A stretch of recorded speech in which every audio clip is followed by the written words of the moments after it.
به نام خدا، همگی سلام. بهترین سال یعنی سال 1403 برای من بود.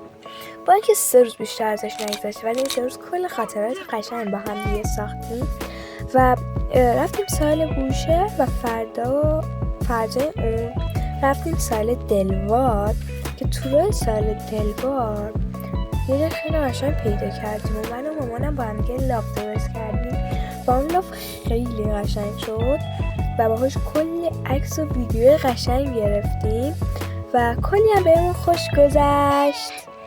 یه روز دیگه از سال 1403 هم گذشت و اینکه ما رفتیم یه جا پیدا کردیم پر از خرچنگ بود. میدویدیم دنبال خرچنگا، با توپ میزدیم بهشون، بعضیشون هم میکشتیم. 1000 تا قشنگ بودن، خیلی زیاد بودن و با اونا کلی هم بازی کردیم و 7-8 تاشون هم کشتیم و کلی هم بهمون خوش گذشت. پس امروز هم گذشت.